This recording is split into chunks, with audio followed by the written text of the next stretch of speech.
ગુજરાત પ્રદેશ કોંગ્રેસ સમિતિ રાજીવ ગાંધી ભવન ખાતે આપ સૌ પત્રકાર મિત્રોનું સ્વાગત છે। આજનો જે મુદ્દો છે એ મુદ્દો શૈક્ષણિક મુદ્દો છે અને આ મુદ્દે જે વાત કરવાની છે એ ગુજરાતના લાખો વિદ્યાર્થીઓનું જે અત્યારે અહિત થઈ રહ્યું છે એ બાબતે ચર્ચા કરવાની છે। આ વર્ષે ગુજરાતની અંદર ધોરણ 10 અને ધોરણ 12ની અંદર જે પરીક્ષા થઈ એમાં લગભગ 15 લાખથી વધારે વિદ્યાર્થીઓએ પરીક્ષા આપી છે। સૌપ્રથમ તો વારંવાર એ વાત કરવામાં આવે છે કે ધોરણ 10ની અંદર 30 માર્ક ઇન્ટરનલ 20 માર્ક ઇન્ટરનલ આપવામાં આવે છે।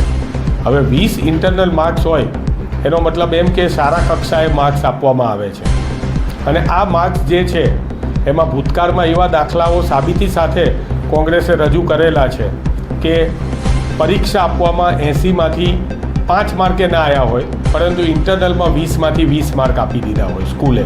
અને બીજી તરફ 80માંથી 80 માર્ક્સ લાવેલો વિદ્યાર્થી હોય પણ સ્કૂલના શિક્ષકનો પ્રિય ના હોય તો એને ત્યાં 2 માર્ક કે 5 માર્ક 20માંથી આપવામાં આવેલા છે અને એના ભવિષ્ય સાથે ચેડા થાય છે। આશા છે કે આ વખતે સરકાર પાછળથી તપાસ ગોઠવે એના બદલે અત્યારથી જ એના રિઝલ્ટ પહેલાં શાળા જોડે એની દરેક પરીક્ષાઓ જે કસોટી લેવાની હતી એ કસોટીઓના માર્ક્સ વેરીફાઈ કરીને ઇન્ટરનલ માર્ક્સના કૌભાંડને અટકાવે। બીજી સૌથી વધારે મહત્ત્વની વાત છે ગુજરાત સ્ટેટ એજ્યુકેશન બોર્ડની છેલ્લા 21 વર્ષથી જે માર્કશીટ છે એ આપણે જોઈએ છે એના એ ફોર્મેટમાં બાબા આદમના જમાનાની માર્કશીટ છે જેની અંદર પીળા કલરનું સામાન્ય ફોર્મેટ અને વિદ્યાર્થીનું નામ અને માર્ક્સ લખી દેવામાં આવે છે। હા, છેલ્લા દિવસોમાં એક નાનકડો એવો હોલોગ્રામ જે છે એ સ્ટીકર એની અંદર વધારવામાં આવેલું છે। એની સામે ગુજરાતના અન્ય રાજ્યો ઉત્તર પ્રદેશ જેવું રાજ્ય આટલું મોટું રાજ્ય હોય તો પણ કર્ણાટકા રાજ્ય મહારાષ્ટ્ર ગુજરાત સ્ટેટ બોર્ડ સિવાયના અન્ય રાજ્યો નાનામાં નાના સિક્કિમ રાજ્ય કે જેની 7 લાખની વસ્તી છે અમદાવાદના પાલડી વિસ્તાર જેટલી એની વસ્તી થાય એવા રાજ્યની અંદર પણ જે માર્કશીટ છે એ માર્કશીટ અત્યારના જરૂરિયાત મુજબની આધુનિક માર્કશીટ આપવામાં આવે છે। આધુનિક માર્કશીટ શા માટે જરૂરી છે તો સૌથી પહેલાં તો ફેક માર્કશીટો અટકે પહેલા નંબરે। બીજા નંબરે વિદ્યાર્થીઓ જે છે એને ફોરેન જવાનું હોય પાસપોર્ટ માટે વેરિફિકેશન કરવાનું હોય કે સરકારી જોબમાં વેરિફિકેશન કરવાનું હોય। આજે પરિસ્થિતિ શું થાય છે પોલીસની અંદર ધોરણ 12ની માર્કશીટ રજૂ કરી જો એ વિદ્યાર્થી પોલીસમાં લાગ્યો કે કોઈ મહેસૂલમાં લાગ્યો તો એ જ જૂની પદ્ધતિથી કાં તો ઈમેલ કરવામાં આવે છે બોર્ડને કાં તો પછી પત્ર ખરાઈનો લખવામાં આવે છે અને એ પત્ર લખીને પાછો જવાબ આવે આવી જૂની પદ્ધતિઓ વાપરવામાં આવે છે।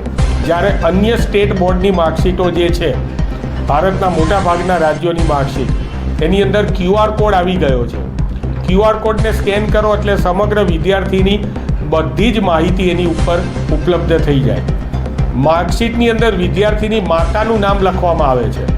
આજે ફોરેન જવા માટે કોઈ પણ વિદેશ જવા માટે એ માતાના નામનું વેરિફિકેશન છે એ માર્કશીટ થકી કરવામાં આવે છે તો માતાનું નામ લખવામાં આવે છે। વિદ્યાર્થીનો ફોટો પણ એની અંદર લગાવવામાં આવે છે। આપણે ત્યાં એ વિદ્યાર્થીનો ફોટો પણ લગાવવામાં નથી આવતો।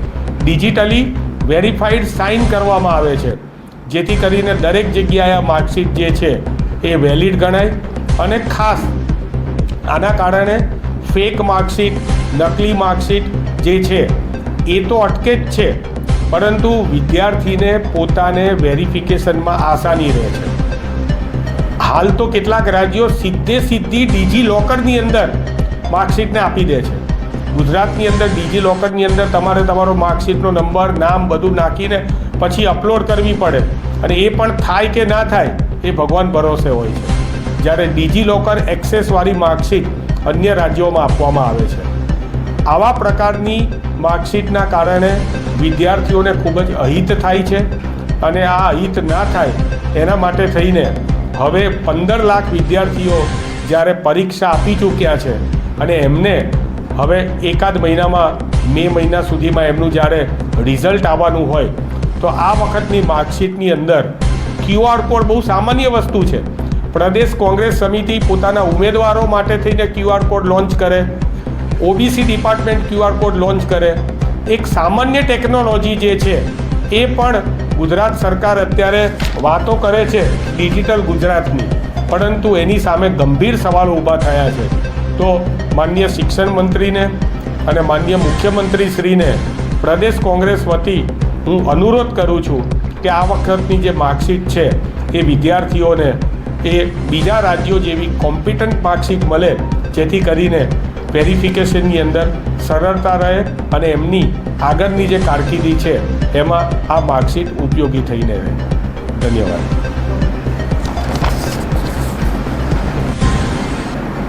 આ જે માર્કશીટની વાત છે તો એક વિદ્યાર્થીએ મને ગુજરાત સરકાર માટે થઈને એક સોંગ બનાવીને મોકલ્યું છે. બહુ નાનું સોંગ છે પણ હું સંભળાવું છું. આજની ડિજિટલ દુનિયામાં ગુજરાત કેમ પાછળ છે? માર્કશીટમાં ફોટો, જન્મ તારીખ, QR કોડ ક્યારે આવશે? અન્ય રાજ્યોની જેમ અમને પણ ન્યાય આપો.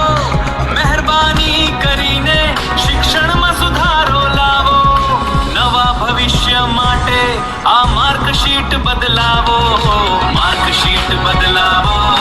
માર્કશીટ બદલાવો.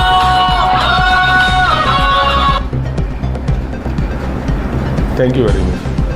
આ મેં ગ્રુપમાં નાખી દીધું છે આ ઓડિયો જે છે, અને એક